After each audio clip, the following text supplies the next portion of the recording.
Yo les rêveurs, on se retrouve aujourd'hui pour une nouvelle vidéo du Point Park. Dans celui-ci, nous irons dans 3 pays différents, à commencer par les Pays-Bas, pour ensuite aller au Japon et finir ensuite en France. Comme d'habitude, si tu n'es pas encore abonné à la chaîne, n'hésite pas à cliquer sur le petit bouton s'abonner pour ne rien rater des prochaines vidéos. Si tu suis déjà la chaîne depuis un moment, tu as pu voir que mon décor derrière moi a changé. Il est un peu vide, il n'y a que mes slushs là de différents parcs que j'ai pu visiter et une petite photo de quand je suis allé à la foire du Luxembourg qui est présente, et le reste on va ensemble dans des vidéos créer des éléments pour décorer mon arrière-plan. Si tu as des idées, n'hésite pas à les mettre en commentaire. Pour notre première information, on se dirige donc aux Pays-Bas dans le futur parc nommé Attractie Park Rotterdam. A l'origine, le parc aurait dû ouvrir ses portes en 2018, reporté en 2020 pour être encore une fois reporté en 2021 suite à la pandémie. Alors quelle attraction pourrons-nous trouver là-bas? Déjà, la plupart des attractions sont des occasions. Exemple, la grande roue présente dans ce parc est tout simplement celle qui se trouvait dans le parc de Walibi Belgique. On pourra trouver l'ancienne attraction Reaper Drop Ride the Doom à tes souhaits, qui était à Amsterdam Donjon. Mini coaster de 80 mètres de long, plus comparable à un dark ride qu'un réel coaster.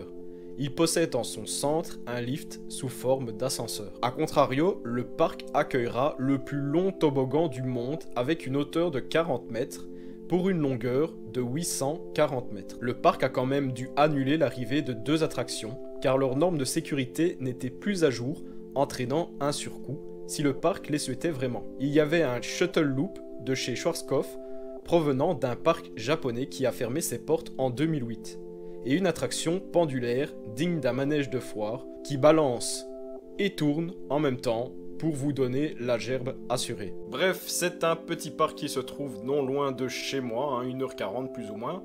Je ne sais pas s'il en vaudra réellement le coup parce que sur les images on voit qu'il y a très peu d'attractions quand même.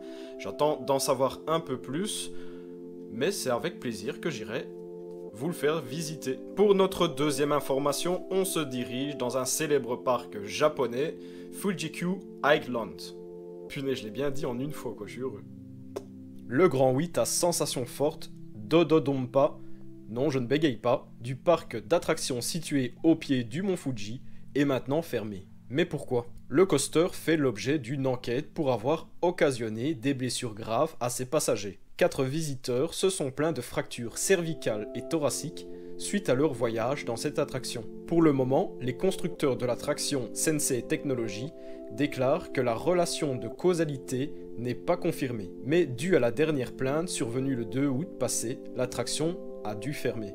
Bref, pour ceux qui ne comprennent pas ou ne connaissent pas cette attraction, voici le ride et je vais vous donner quelques infos techniques de ce coaster. De 1, c'est le coaster avec l'accélération la plus violente qui existe au monde. On passe de 0 à 186 km/h en 1 seconde 56. Cela vaut une accélération de 3G. Il possédait avant un top hat de 52 mètres, mais le ride a été modifié avec un looping de 49 mètres qui a été installé à la place de celui-ci. Le parcours fait 1189 mètres, mais les 2 éléments du ride restent l'accélération et le looping. Personnellement, je n'arrive même pas à comprendre comment il y a si peu d'accidents avec une accélération aussi violente, car tout simplement, certaines personnes, la plupart des gens ne sont pas faits pour encaisser autant de G.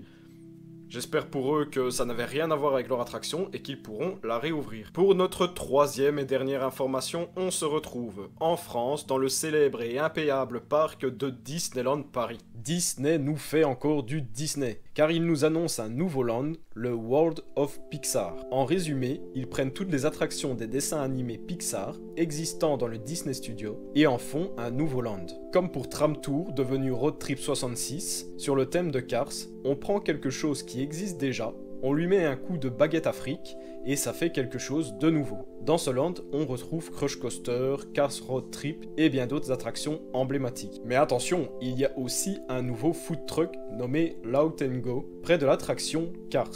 Je suis assez ironique et satirique avec ce parc, mais cette disposition est un avancement vers les nouveaux lands du Disney Studio. le prochain land étant celui d'Avenger Campus. Et ça tombe bien car au moment où je tourne cette vidéo, demain et le surlendemain, je serai à Disneyland Paris.